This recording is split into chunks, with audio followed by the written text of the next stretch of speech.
I want to make this point. A mini pupillage is a lot more valuable at chambers where you're actually going to be applying for pupillage. So don't just willy-nilly pick anywhere. Try and pick the sets where you intend on applying in the end. You know, my first mini pupillage was in Nottingham. I don't even know why Nottingham. I just had an offer from there. Even though I had no intention on ever living there, I was like, yeah, why not? This video is sponsored by Lexree, the first free online community for aspiring lawyers pursuing a legal career in England and Wales. Inside the community, you will gain access to our courses, legal career consulting programs, forum, free resources, and live events, which we run every month, covering a range of topics, including legal applications, legal interviews, advocacy events, and we host guest speakers from across the legal profession who share their tips and tricks on how to secure a training contract and pupillage. You can sign up for free at lexree.com, and we look forward to welcoming you inside our legal community. Ultimately, not saying it was a waste, but would I do it again? No. First things first, in terms of the research, you want to know where are you wanting to apply, i.e. what circuit do you want to practice on? Do you want to work up north or do you want to work down south? And once you know that, then you can begin narrowing in on the sets. Once you know what circuit you want to work on, then the next question is, okay, what area of practice am I interested in? Because then you go from a huge pool of chambers to a very small pool which you can focus on. Once you have that pool, the next thing to do is get up an Excel spreadsheet and do a breakdown of each of those sets. What practice areas are they involved in? How many pupils have they taken on recently? What salary they're offering, etc, etc, etc. And basically the reason why it's so important to do that is this. You need to know exactly what type of candidate X set / chambers is interested in taking. Now, the way you go about doing that is just simply having a look. Who have they taken in the past 3-4 years? Are there any similarities in those candidates' application on paper? Once you know that, then you have more of an idea about what type of candidate they're interested in and how you marry up to them on paper. And that is not to say if you fall below the mark, don't apply. It's just so that you're aware of how you're spending your time. You know, the reality is there are sets down south that are known for only taking Oxbridge candidates. And look, I'm not hating on it. All I'm saying is this. Why spend time, hours, investing in an application that's likely, not definitely, likely going to go into the bin? So when you're on a strict time schedule, you want to be pumping out the most amount of applications which you think are going to penetrate through. People don't really talk about what demands mini pupillages tend to put on mini pupils: time, and more importantly, their finances. You know, when you're a student at university, you don't have money to go and spend 5 days in a hotel in a different city if you're planning on, you know, applying to that circuit. But the reality of the situation is, unfortunately, that's just something you've got to contend with. So if you've got to put up savings, you've got to do that. If you've got to mark out days at your job for holidays, then you've got to do that. You've got to do whatever you need to do. You need to remember these are self-employed barristers, so they're not going to pay from their pocket to house you to come do experience with them when they're giving up their time for you. I remember squirreling my pennies away to afford to be able to sleep in a 1-star hotel in Nottingham for 3 days on my first mini, and you know, it was a grim experience all round. I remember walking through the front door, there's a guy there with a joint smoking some weed in the corridor. Just thought, oh, lovely. Gone into my room, seen it's an absolute shack. All that smoke is just coming in and I'm lying there in bed thinking, oh my god, this suit stinks of weed and I've got a mini pupillage in the morning. Needless to say, it was a long 3 days. This is the question that everyone wants to know, and the answer is simply, it depends on your circumstances. The other week I had a call from an undergrad student saying that they were going to apply to the LPC next year, and I asked them, you know, what's your situation? How much experience have you done? And they said, I've not done any.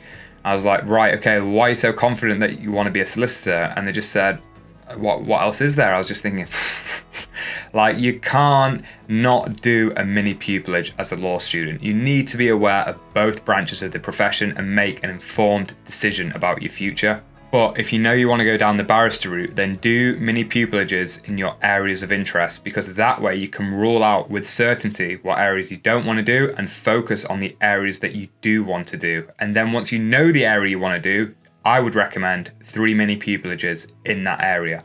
In terms of the difference between a civil, a commercial, and a criminal mini pupillage, granted I haven't done many in civil or commercial, I can give you the broad overview of what the differences are going to be.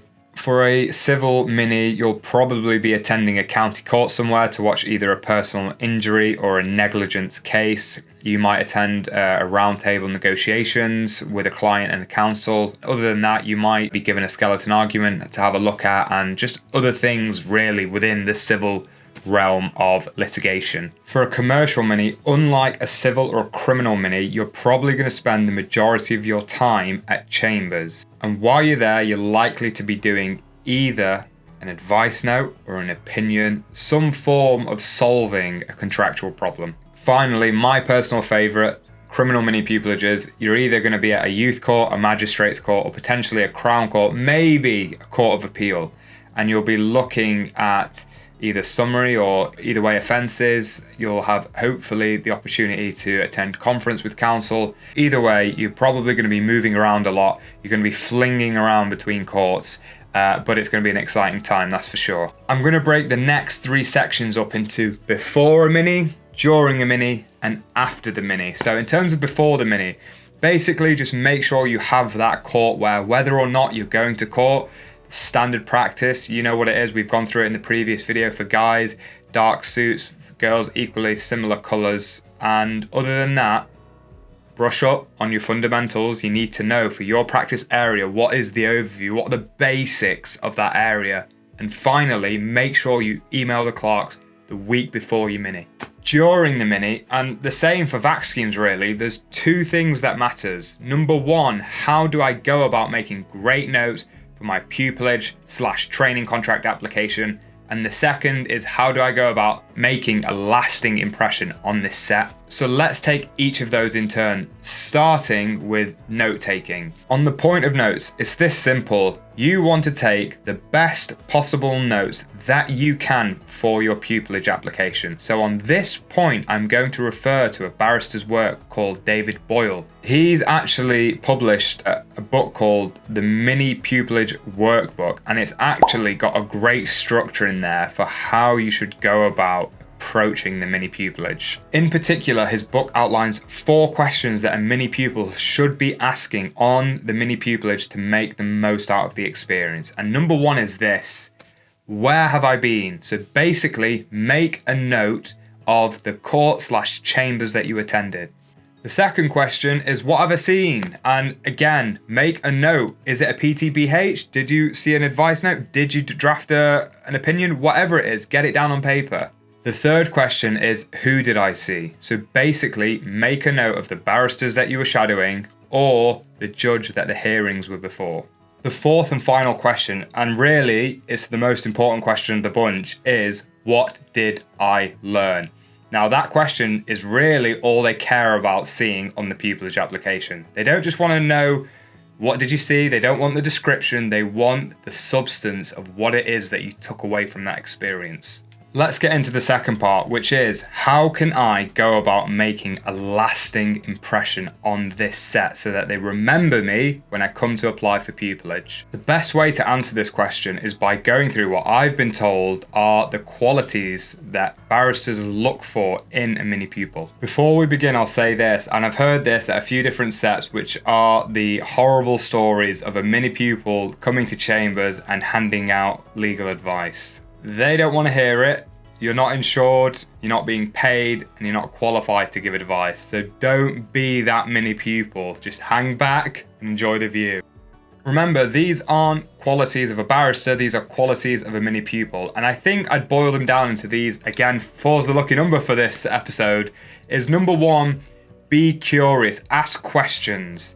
Number 2 is be enthusiastic on the mini pupillage. You know, they don't want someone coming in not really bothered, couldn't really care, and not really interested. Number 3, be professional at all times. And number 4 is exercise an ability to read the room. And this basically means use your common sense, go with your gut instincts in certain situations where it might not be appropriate to say something, or it might just be best to hang back. After the mini pupillage, go out of your way to do something nice to the clerks that organise that week for you. Me personally, I would get a gift. It doesn't need to be crazy expensive. It can just be a token or a gesture to say thank you. I really do appreciate everything you've done for me. And the last thing to say on making connections is this. If you've hit it off with a barrister, or you've got along, you've clicked, then ask them for their email, ask them for their LinkedIn or WhatsApp, whatever it is. You just say, it'd be nice to stay in touch, but don't beg it. If you don't feel like there's been a nice relationship there, and barristers are like anyone else, you're not always going to get along with everyone. Don't chase it, you're better off just saying thanks for the week, really do appreciate it, see you later. That wraps up another one. Guys, thank you so much for watching. I really do appreciate it. And please do let me know your thoughts down in the comments below, because I go through them and I try and take them all on board to make my content more informative for you guys. And if you want to support the channel, make sure to like and subscribe. It really does help me out. And other than that, guys, you know what it is. I'll see you at the next one.